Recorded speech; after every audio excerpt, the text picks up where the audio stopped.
it's kind of like how Wes Anderson shoots his movies nowadays, because he uses one camera, and he shoots them like very wide. When he does his wide shots, he shoots them like plays. You only really see like one like side of the room, you know. It's very flat, which is nice. That's like his style. But if you put that back in like the 50s, it would look like every other movie. Um, where was I going with this? But all the movies I guess we picked this month were very like of the same style. And I don't know how to describe that style of movie, but it just fits this time so well. And it's just like trends are crazy. And I just think it's so like existing is crazy. It's wild to exist. And I just like eras in life are so strange. And do you ever realize that history repeats itself? Like legit, every 100 years is repeated, like down to like the fucking little tiny patterns. It's just with new people who have the same personalities. We just look different.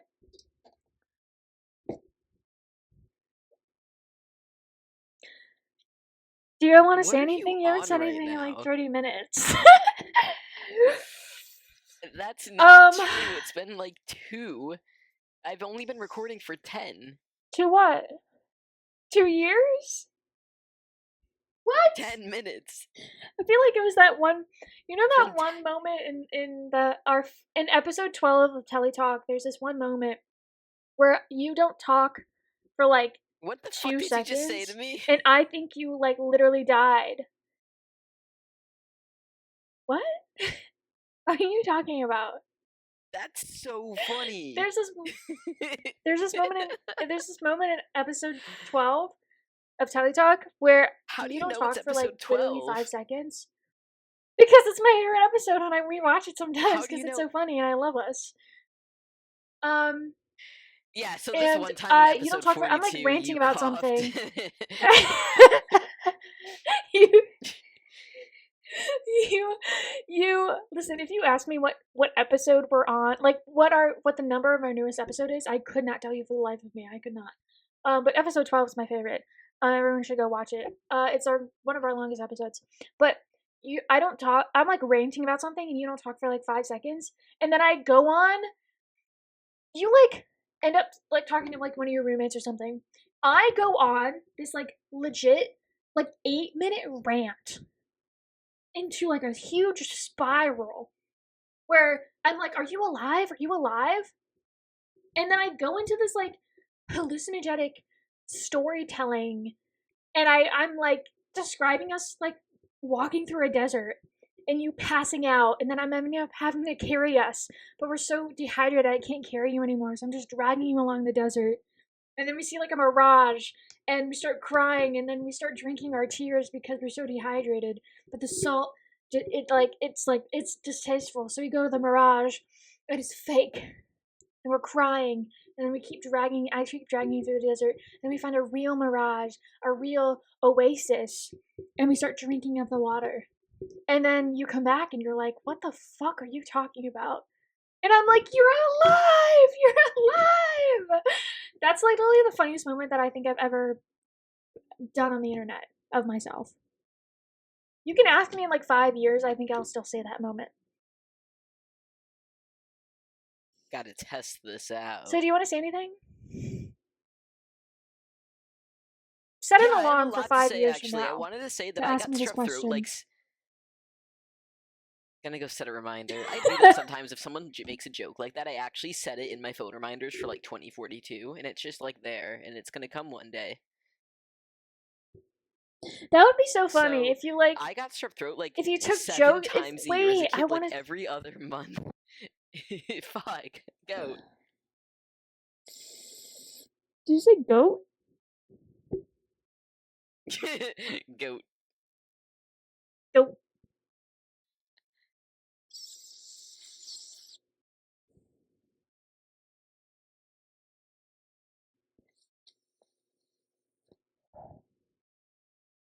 What are you Hello? gonna say? What was I gonna say? You Oh, wanted right. to I talk. think it would be I don't such. know. You I you think. cut me fucking off. Yeah, now you know how it feels. So, so, um, so, I just want to say that I think it would be such a fun thing to do to like set an alarm or something or like a reminder or something in your calendar that just like sends you a joke that someone said in your past. Like you like someone like your friend tells you a joke and you're like, "Oh, that was really funny and this is like a good memory for us to be having right now." And then like 3 years you like put a reminder or an alarm and like 3 years from then you like get a memory and like a funny little joke.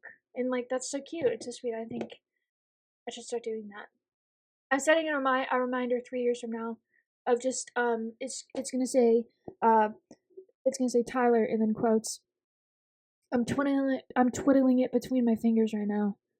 And I'll be like, what the fuck? Because remember you were jerking off in last episode? With your little it's only so big, so you know it only fits between What did you just your say to one finger me? and your thumb. You wanted to talk about your Chitty Chitty Bang Bang? Oh yeah. So, I got strep throat like 7 times a year as a kid. I would miss so much fucking school until I got my tonsils taken out in 3rd grade. And every time I was sick, I would watch HGTV, love it or list it, but I liked one, not two more. And then I would also watch Chitty Chitty Bang Bang, and I would eat goldfish because I swore it made the sore throat hurt less. And that's what I would do when I was sick. And I saw this movie like a million times, and it was so Did you ever suck good. on the But I goldfish till didn't. they got Okay, so the soft plot and of then it this just movie. became a mush in your mouth and then you just like sucked on it and swallowed it Yeah. and it's just like in your mouth and you're just like and then it's like so soft and wet in your throat? Okay, fuck. How do I approach? Okay, so this movie You starts off. say There's you no go up to them audio. and then Audio, you wrong say, word. There's "Hey, I need you so bad so right now platonically. Do you check yes or no?" That's how you approach. That's the first question you ask. And then you say, "Hey, you want to hear about my You're Chitty Chitty so Bang Bang?" right. And then they're So like, there's no "Whoa." dialogue for like the first 10 minutes of this movie. It's just intro music, and it tells the That was story of crazy. this race car, and it's visual storytelling, and you see the years go by and this car win all of these different races in different places until it fucking catches on Different fire, what? and It's then it's just a what? dump. So I have some concerns about the intro. For the first 45 seconds, there was no picture either. It was just loud revving of a car. Just loud revving of a car. No picture. And I was like, what is happening? And then for the next 10 minutes, it was 3 Grand Prix of this car. I didn't even know it was focusing on a specific car. I just thought I was watching old races. And then I was like, when is this gonna start?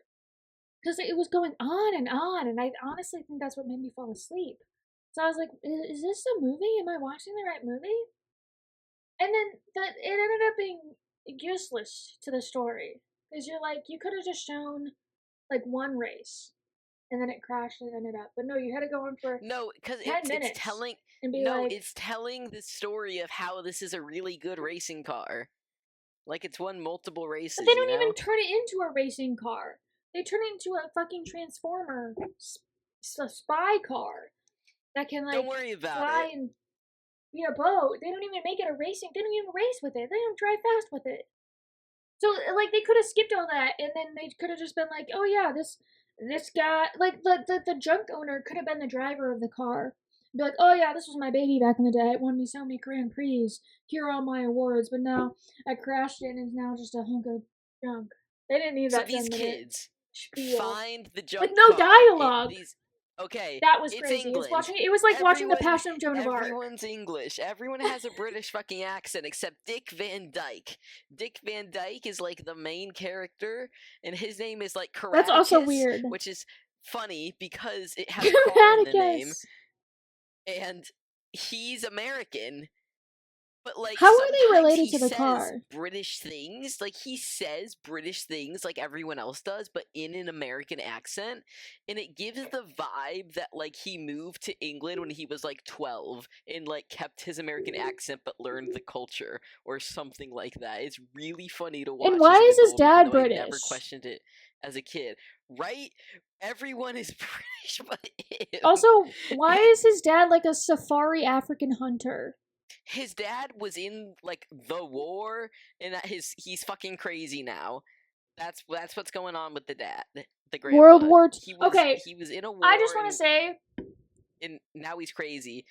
This takes place in like in 1915 or something, because the races at the beginning were like 1908 1915. and 1909, and so this takes place like not I thought long it took after place in that. 1950. I thought it took place in 1950 because the enemy Wikipedia is said literally the German. 1910s. Oh, you're right. Maybe Well, Wikipedia why was are all the wrong. enemies German? Like Comedic every enemy effect. was just German. I mean, it was kind of even distasteful for the time it came out. Cause like, No, everything's saying it why, takes place in the 1910s. why would they do that? I guess that would also make sense to why Just the for German would vibes. be the villain, but like, it's kind of like they really made the villain German, and that's kind of and they call the country Bulgaria. That's a little crazy because they're basing it off of like of an Eastern European country, which is kind of racist. But then they made the characters German, so you're kind of just um, like you're just like, ew, you know. So, these two kids, these like fucking 8-year-olds, Jeremy and Jemima, find the junk I car thought and they they were like like get their dad. 5. Huh? That's their name? Jeremy and Jemima? Yeah. That's their names? Well, their Like dad's Aunt name is fucking Jemima? Karatakis, Is that a so racist name? not in 1910, it's Also, not. where is their mom? She's dead. It was definitely racist in 1910. And they get their dad, who's Dick Van Dyke, who's American, who's an inventor, and like he does some really cool shit, but anything he tries to like profit off of goes to shit. But like the whatever he's got going on inside their homes is fire. Like that whole breakfast machine, literally one of my favorite parts of the entire movie is watching that breakfast machine work. Oh my god. But then like he tries to make a hair thing and it fucking explodes.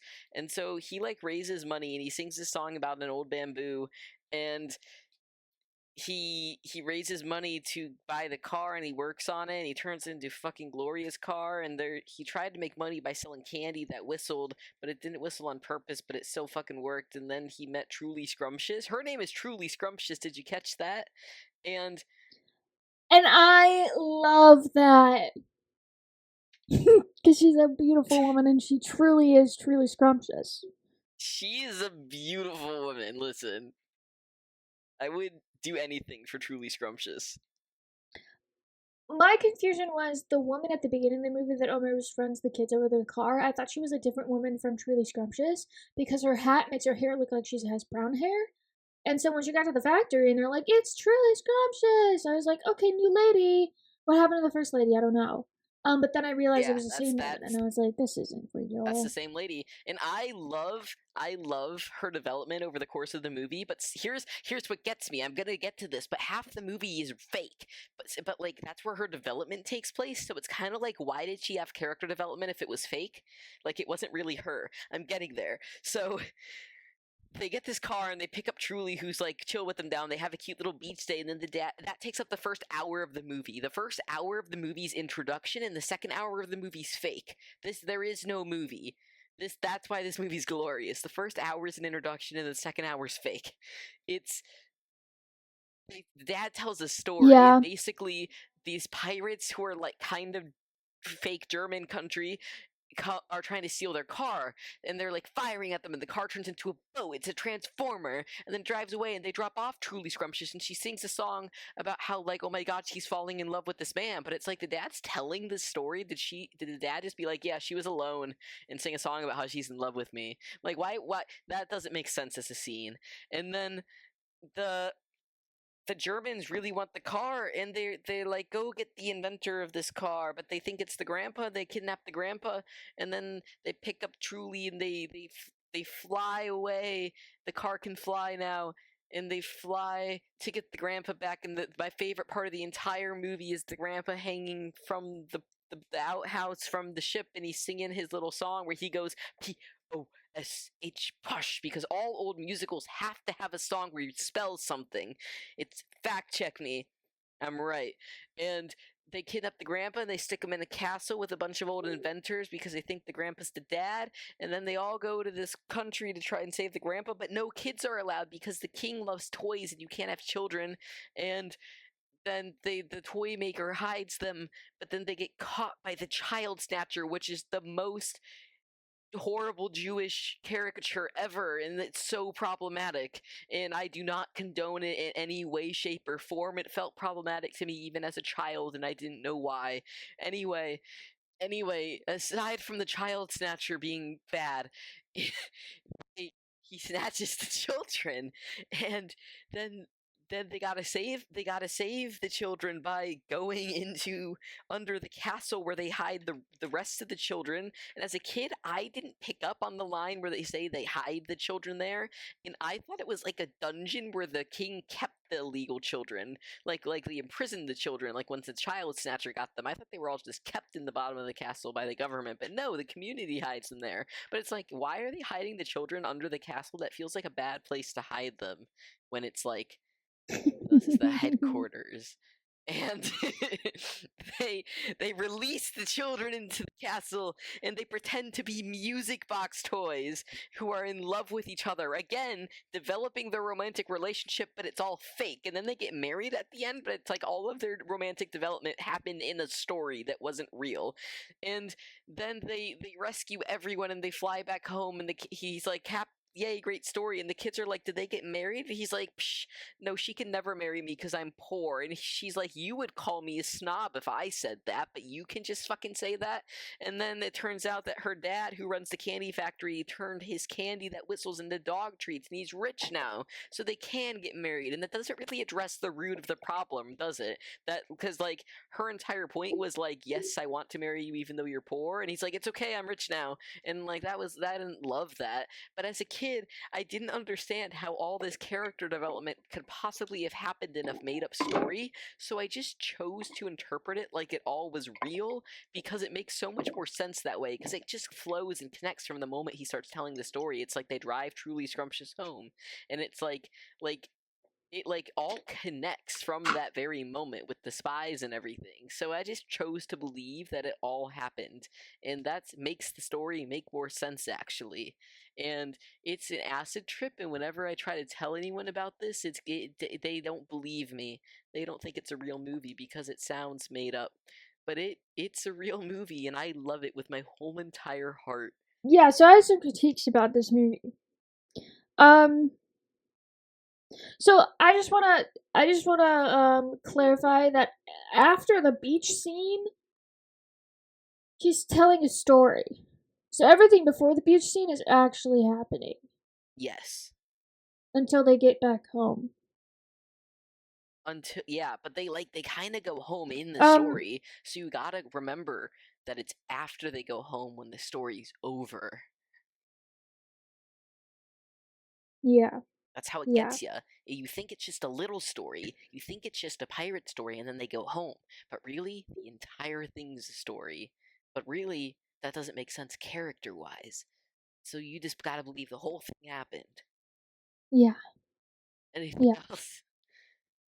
So some things I thought about this movie was, I don't like the lady at the beginning. Not truly scrumptious, but the lady at the beginning that I thought was a different person, but is a different person in my head. What? I didn't like her because why is she driving a car? She's definitely not allowed to drive a car. This is 1910. Women don't that even was truly exist. They don't have scrumptious, my rights. guy. Why is she driving a car? She almost ran over Well, children and then blamed it on the that's what the man children. Oh says. no, lady, That's you're what driving a vehicle. that's what the dad says. You're just like Karaticus, man. You're He's like, man, if women are gonna drive, you at least like gotta do it everyone. well, which was a crazy line. Yeah, like everyone's poor. Like you're the only person in probably town that owns a goddamn car. Like what? Like we're blaming you, okay? If one person has one object, we're blaming you. Also, when she drives into the little pond and then just like drives right out of it, a modern car could not do that nowadays. If a car drove into a pond, it'd be in there. You'd be stuck in there. You wouldn't be able to just drive out of it. I think cars have been through a real downgrade. Especially with these new ones coming out. God. Chitty Chitty Bang Bang is a gorgeous car, by the way. I like when Dick Van Dyke was asking his kids if you look like a crackpot. He's like, "Do I look like a crackpot?" And his daughter's like, "Your sweater's inside out." And he's like, "Oh shit!" And I was like, "He is a crackpot." And I was like, "Oh, but they are poor, so he is kind of a crackpot." Also, why was the man a safari guy? He looked like those colonizing poachers that go to Africa to kill a lion. He looked like the dad from Tarzan, and he named his kid Kraticus. Crazy ass name. Lady's name is truly scrumptious. Jimmy and Jemima. That's Jeremy. insane. The person who named all of these characters, Oh, do you know I who you wrote the do screenplay for this? deserve Are good you head tonight. do you know do you know who wrote the screenplay for this movie? No. Dick Van Dyke? No. Is it Dick The Van guy who Dyke? made Charlie in the Chocolate Factory. The In OG James one? and the Yeah, Charlie in the Chocolate Factory, in Fantastic Mr. Fox, and James and the Giant Peach and Matilda, Yeah, that guy. man That man wrote this. that man deserves a good sucking, okay? For every good movie he's put out. But don't make it that good because some of these things are a little out of touch, you know. Dare I say that his haircut machine did in fact work because it shaved his head You may dare. down to the skin. No, no, no, no, like hair follicles to be seen. So It, that like, that's a that fire had to machine, give him right?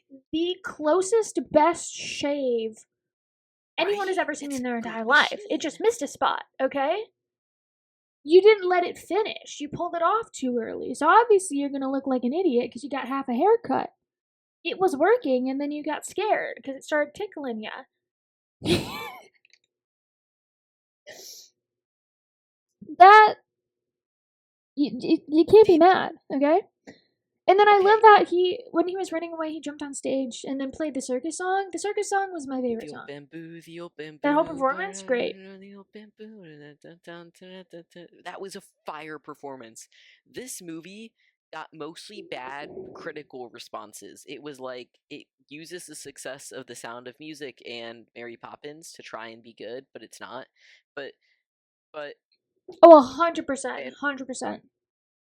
like some critics are like, this is a really good kids movie for like 2 hours, but like the other 30 minutes is more of an adult movie, and you just got to cut those adult scenes because the kids don't care about that. But I like the love story part as a kid. That's what some critics say. But even no matter what the critics' thoughts were on the film, they all loved the dancing. They were like, this movie was saved by the choreography. Dare I say, the modern Dick Van Dyke is Hugh Jackman? Dare you say, you may dare say you dare may. I dare say, I dare, I dare say that Hugh I may dare Jackman is say. today the new Dick Van Dyke. I saw that there's this guy on TikTok right now that's making fun of how Hugh Jackman sings because he uses a lot of vibrato when he sings.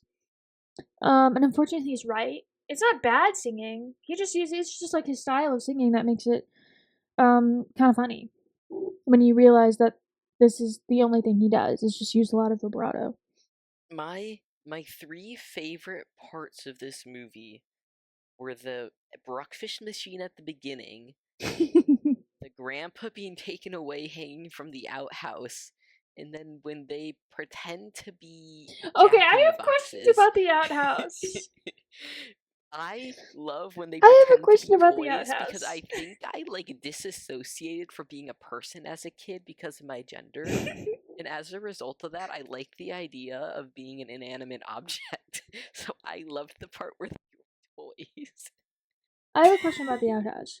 So when the Yeah, old yeah, what's man, up? he was like, I'm off to India," and then he goes into the little outhouse. I had no idea what that little shed was. I was so confused because I thought it was an outhouse, but then when you see the inside of it, it has like pictures and like a little shelf, but there's no toilet. There's no toilet in it. And so I'm like, it can't be an outhouse then. It has to be a shed. But why is it a 1 by 1 square foot shed? Like, what is he doing in there? Like, there's like it seems like he spends all day in that little shed. But why is it so Yeah, tiny? It he's can't like be an mentally outhouse because ill. there's no hole. He's just a Aren't fucked we up guy. all? Aren't we all? And then when they were throwing the people overboard to like lip while he's singing the song and he's like drowning in the ocean and they're throwing the people overboard to lose weight to lift them up, it's so funny. That's crazy. That's crazy. Also, okay, I have a question. Why is this little? Why is Truly? Why is she like with them? She Like, why is listen, she a part of this story? listen, she ran over the kids once and got very involved in their parenting, and then she just happened to be the daughter of the Candy Man, and she was like, "Oh, But like, okay, why I'm does gonna she help go him with out." them on the And adventure? then Why do they go to the beach together? the kids literally saw a woman once and This is had why I such bad disapprove mommy of issues. their relationship. They these kids had such bad mommy issues that they see a woman once and are like, "This is our mom now," and make her come with them everywhere. And I was sad that they like. Of course, I knew they were gonna do it, but I was kind of sad that they did. That they made a romantic relationship, and I was like, They no, ha- she can just like leave. Like she just can leave. know she's their mom now. That was just this whole ongoing I thing didn't. that the kids needed a mom. I didn't pick it up much when I was a kid, but I picked it up on this watch. There were like little throwaway lines. She can just be like a friend, And a lady friend that takes they them to they school. their romance occurred within like 8 hours of knowing each other. They like knew each other for 24 hours and they were like, And okay, that's we're crazy. getting married. And like all of their actual development as a couple happened in the made up story. So it's like this woman just heard this man tell a story and I was didn't like, like their relationship. okay, I'm gonna marry him now. I love both of them separately, and I don't mind their relationship, but I understand your point. Yes. No. Um. I just want to say, oh golly.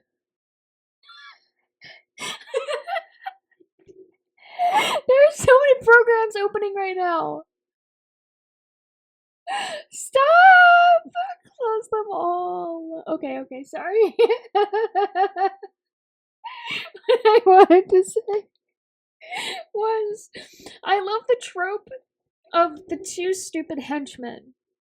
I knew Like, I you were gonna love say that. every single I movie that I has fucking two knew you were stupid gonna say that. henchmen.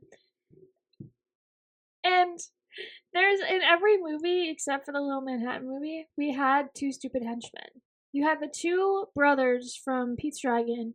You had the two guys working for the realtor in Pippi Longstocking, and we have these two henchmen that work for the pirate guy, the king, in this movie.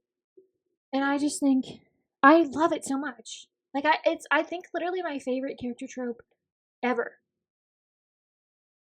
Like I It's love two stupid henchmen. it's in Like Home Alone. Pirates of the Oh Caribbean, right? yes, there's two sets of them. You have the navy ones and then you have the pirate ones. It's like they're mirrored twins, but one's Man, those civilized and one's spies. can't read, and one's transgender. I love them so much. It's literally like if any movie has two stupid henchmen in them, sit me down and I will watch it. I will enjoy it. Love it. I wrote down something. I wrote down was they just stole their dad and his shitter. Because when they stole the dad, he was in his little outhouse with no toilet. So does he just shit on the ground? Like, I'm so confused to what that building is. It can't be an outhouse. But he was, like, in the song, he was, like, emphasized, like, I made it more obvious that it was an outhouse. Because the characters were like, grab him when he's in the shitter. And I was like, they're stealing him in the shitter. Then they took it and they hooked it to the Zeppelin and they floated him away in the shitter. They just detached it from the ground, and I was expecting to see a hole in there or a toilet or something because the door was swinging open. But no, there was nothing in there. And I was like, this man could not be shitting in just a little hut. A 1x1 square hut. And it looks like he sits in there all day. So he's just sitting in a little 1x4 square hut with his shit all day. It's like a disgusting human being. Like, no wonder everyone thinks they're like crackheads. They live in a poor house. His dad stands in his own shit all day, and then Inventor looks like a crackpot because he wears his sweater inside out.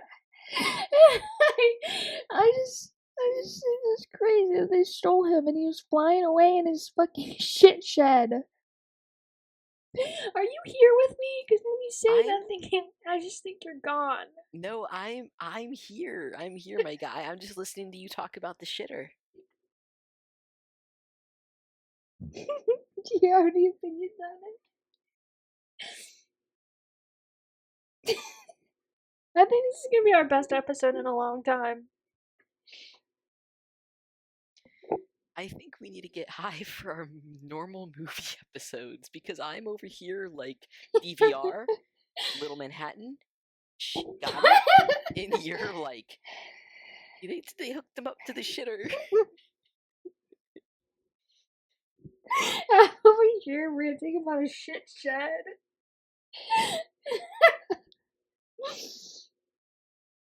I didn't like that they made the enemies German, but they made like the town and the people, like the innocent people, more Eastern European. Like it was giving Eastern European, and the country was called Bulgaria. And then they made the actual bad guys German people. And I feel like they were just hating on the whole Eastern European region rather than specifically Germans. And I don't think we should hate on Eastern Europeans because those are the ones that were taken over by either Russia or Germany during pretty much every war Love ever the scene with the kids under and the the Ottoman castle. Empire. As a kid, I was like, yeah, man, I wish I was under a castle. I wasn't paying attention, and I was like, when they got there, there was like, there's no children, and I'm like, okay, all these people are either sterile or they're just like they're like fornication is just outlawed, and it turns out fornication is outlawed and children are outlawed. And okay, I was like, okay, and then I don't know, I didn't see the children in the castle. I must have been distracted at that moment, but one of them came out and they were like covered in soot. And I was like, are they slaves? Did they make the king steal all the children and make him toys in his like basement and just like they're slaves? Like he steals inventors to make him shit? But he doesn't the children are too stupid, so he needs smart people to make the toys. Also the child napper. I loved him as a kid. He was like that was definitely something was going on. He was there. like my favorite part of the movie as a kid. Like I thought it was so fun. And now that I'm an adult, I'm like, oh my god, this is a horrible thing. They didn't really need to make him look like that. No, the fake nose, Jesus Christ. So okay, so they go into the castle to get their dad and her car back, right? And then they get the dad, and then I'm kind of the ending's a little hazy for me. So they go in to get their dad in the car. They get their dad. They don't get the car.